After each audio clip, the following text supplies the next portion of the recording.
સોનગઢ સાર્વજનિક હાઈસ્કૂલમાં 2 computer class અને 1 વર્ગખંડનું લોકાર્પણ. હાયર સેકન્ડરીના નિવૃત્ત શિક્ષિકા પ્રીતિબેન ભાવસાર દ્વારા શાળાને 1 લાખના દાનનો ચેક અર્પણ કરાયો. આજરોજ સોનગઢ સાર્વજનિક હાઈસ્કૂલ ખાતે 2 કોમ્પ્યુટર રૂમ અને 1 વર્ગખંડનું લોકાર્પણ કરવામાં આવ્યું. ગુજરાત સરકાર દ્વારા ખૂબ જ હાઈટેક કોમ્પ્યુટર રૂમ માટે સાર્વજનિક હાઈસ્કૂલને મસ્ત મોટી ગ્રાન્ટની ફાળવણી કરવામાં આવી હતી. ગ્રાન્ટની રકમથી 2 હાઈટેક કોમ્પ્યુટર રૂમ બનાવવામાં આવ્યા હતા. જ્યારે સાર્વજનિક હાઈસ્કૂલ સોનગઢ ખાતે હાયર સેકન્ડરીમાં ફરજ બજાવતા MSc શિક્ષિકા પ્રીતિબેન ભાવસાર દ્વારા શાળાને 1 વર્ગખંડ માટે 1 લાખ રૂપિયાનો ચેક અર્પણ કરાયો હતો. તે વર્ગખંડનું પણ આજરોજ પ્રીતિબેન ભાવસારના હસ્તે લોકાર્પણ કરાયું હતું. આ પ્રસંગે નિવૃત્ત શિક્ષિકાની આંખોમાં આંસુથી છલકાઈ ગઈ હતી. જે શાળામાં પ્રીતિબેન ભાવસારે 30 વર્ષ કરતાં પણ વધારે સમય શિક્ષિકા તરીકે નોકરી કરી, તે શાળાને આજે 1 વર્ગખંડ માટે ડેન આપી તેનું લોકાર્પણ કરતા તેઓ તેમના આંસુ રોકી શક્યા ન હતા. આ પ્રસંગે સાર્વજનિક એજ્યુકેશન ટ્રસ્ટના પ્રમુખ ને સુડીકો બેંકના ડિરેક્ટર સને તાપી ભાજપાના ઉપપ્રમુખ જિગ્નેશભાઈ ડોનવાડાએ સ્વાગત પ્રવચન કરી સૌને આવકાર્યા હતા.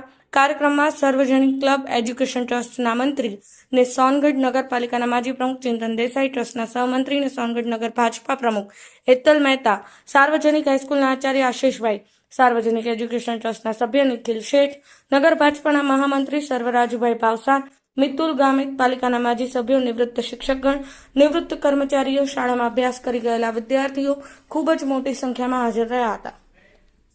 બ્યુરો રિપોર્ટ, દિવ્ય પુકાર ન્યૂઝ, તાપી. આ પ્રસંગે આપ સૌને હું હાર્દિક આવકારું છું. આપ સૌનું હાર્દિક સ્વાગત કરું છું. આપણે લગભગ અત્યારે 5મો છઠ્ઠો આપણો ઉદ્ઘાટનનો પ્રસંગ છે. અમે લોકો જ્યારથી બેઠા ત્યારથી ધીરે ધીરે થાય એટલું કર્યું અને ઘણા રૂમો રિનોવેશન થઈ ગયા. લગભગ હવે આ બાજુની ઉપરની લોબી બાકી છે, તેમાં થોડોક સ્લેબનો ખર્ચો છે. અમને કુદરતી રીતે સામેથી દાન મળતું રહે છે. તે માટે ટ્રસ્ટી મંડળને આપ સૌનો આપનો આભાર પણ માનું છું. ઘણી શાળાની પ્રગતિ થઈ ગઈ છે. હજુ પણ હવે થોડું ઘણું કંઈ કામ બાકી છે તે અમે કરતા રહીશું અને પૂરી કરીશું. આ બાજુની જગ્યા ખાલી છે, અહીંયા પણ લેવલ કરેલું છે. ભવિષ્યમાં એક નવી શાળાનું આયોજન છે કે આખી નવી શાળા અહીંથી 3 થી 4 કરોડની નવી શાળા બનાવવાનું આયોજન છે. તો અમે આવતા 5 વર્ષમાં એ પણ થાય અમારું આયોજન છે. આપ સૌનો સાથ સહકાર મળતો રહેલો છે રહેશે એવી આશા રાખું છું.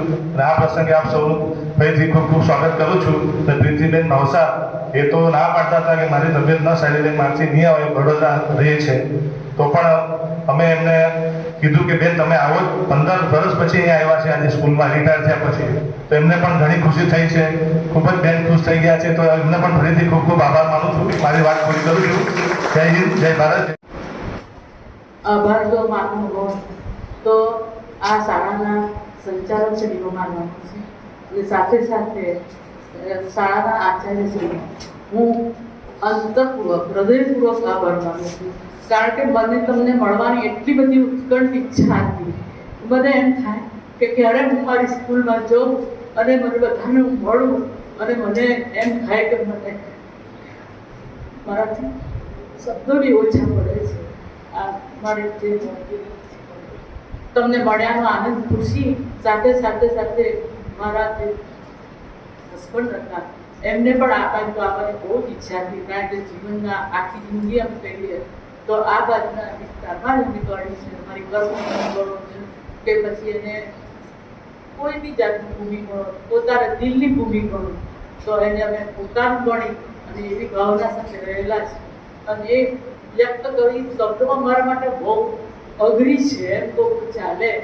એક વસ્તુ જ્યારે યાદ આવે છે ત્યારે આ ક્ષણને હું ભૂલી શકતી નથી.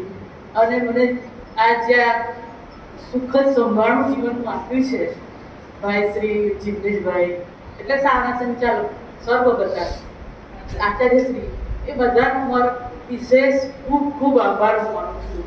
અને મારા એક જીવનનું સુખદ સંભાળ રાઠોડ રહીએ કહ્યું, રાઠોડ સાહેબે કીધું કે આ એક જીવનનું એક સંભાળનું હોય છે.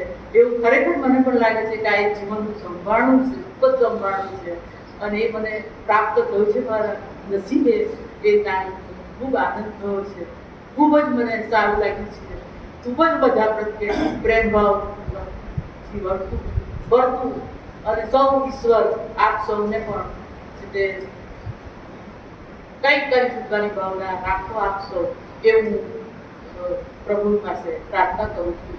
ભાઈ શ્રી જિગ્નેશભાઈ તથા બીજા અન્ય આપણા લિંકભાઈ શેઠભાઈ, બરાબર, એ બધા કોઈ નામ તો મને યાદ નથી છતાં પણ બધાને દરેક જણ તો આ સેવા કાર્યમાં જોડાવ અને શાળા ઉત્તર પ્રગતિ કરે, શાળા વિદ્યાર્થીઓ સારું ઉચ્ચ શિક્ષણ લે, પોતપોતાની કારકિર્દી મળે અને આપણી શાળાનું નામ રોશન કરે, ગામનું નામ રોશન કરે અને છે તે આખા સમગ્ર આપણા દેશને પણ આગળ આવે એવી ઉચ્ચ ભાવના ધરાવું છું.